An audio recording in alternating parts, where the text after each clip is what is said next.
Nang tamaan ng kulog, nalikulan ng tatlaw, ay naging silog na parang bola. Ngunit sinikalibutan ay nagkadurog-durog at kumayat sa karaganan.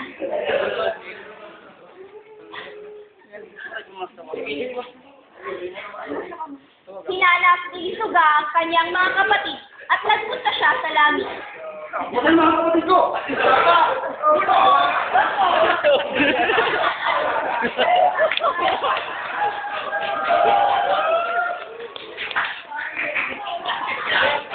Imutad ko! At pinatamaan nga ni Kapitan ng kulog si Lisuga at ang katawan nito ay nahati at lumagapak sa ibabaw ng katawan ni Likalibutan. Kinakawag ni Kapitan si Magwayen at sinisito sa paghihimagsik, ngunit pinasubalian ito ng muli dahil hindi raw niya alam ang mga nangyari. Kalaunan, binuhay uli ni Kapitan ang mga apo.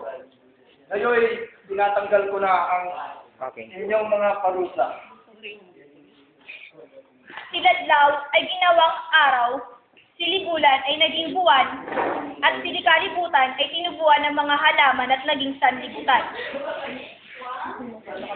Ang kalahati naman ng katawan ni Lisuga ay naging sisibabay o unang babae, at ang isang parte ay naging sisilalak o ang unang lalaki. Wow!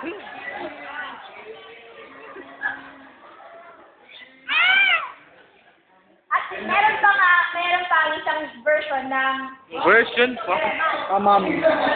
pero parang karugtong din ito, magkarugtong na sila kasi ito ang pamagat ito ay pinasala ng daigdig. Ang alamat na ito ay katulad ng una, ngunit sinasabi na marahil ay dala ito ng mga Indonesyo dahil mayroon din ganito sa Borneo, Java at Sumatra. At ang pamagat na ito ay alamat ng unang babae at lalaki. Ito ay karugtong lamang ng sila. Noon daw, unang paling, isang ibon, malipat ng iban, kapagitan ng langit at dagat. Mongoloid. Sa katagalan ay napagod ang ibon, ngunit wala siyang kadapuan. Naisipan niyang pagkagalingin ang langit at dagat.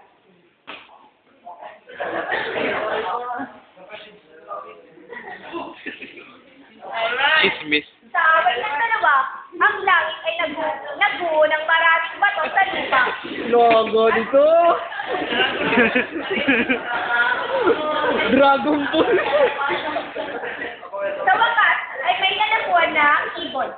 Sa pulong na buo ng mga bato at lupang galing sa langit ay naging tira ng mga ibon ay ang pulong tinatawag ngayon bilang pulo ng panay na maraming naglalaglang kawayan. Kawayan.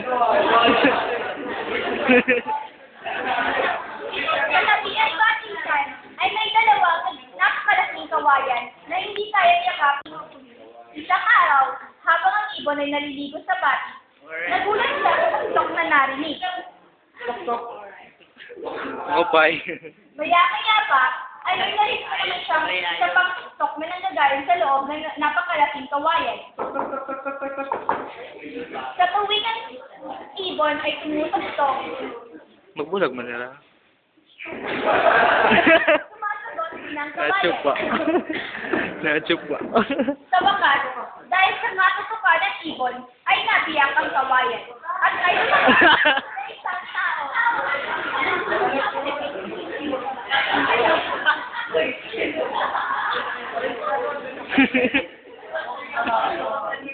At isa nga, ang kauna-una ang lalaki. Pagkaraan ng ilang saglit, ay may narinig na naman siya isang tuktok mula sa isang malaking kawayan. Pinuka ng ibon. Ah! At nabiyak at lumabas ng isang babae. Wow! At siya ang pinakaunang babae.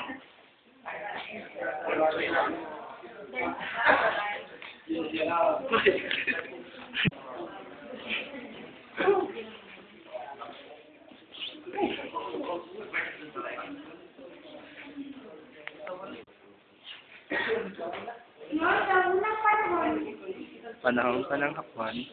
Ito na. Ayan, ito na. Ano? Ito. Man. Ang dalawa ay naghanap ng maraming marami.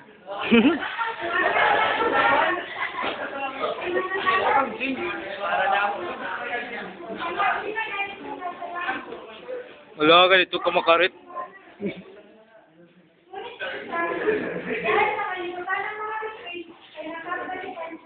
Pagsisigil kayo! Ang nilikot niyo! Artistahon. Ano ka ba? Bakit sila pinagagalitan na makulang ang puso mo? Wow! Pamas Award.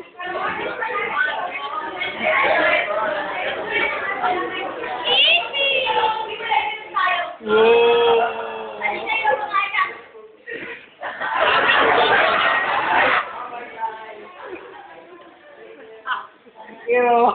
Wawa man. Ama.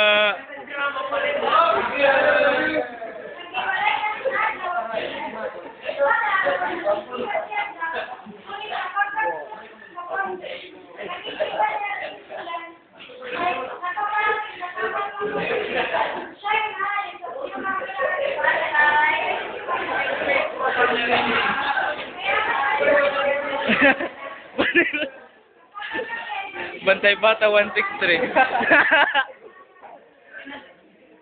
Los siyang nanay.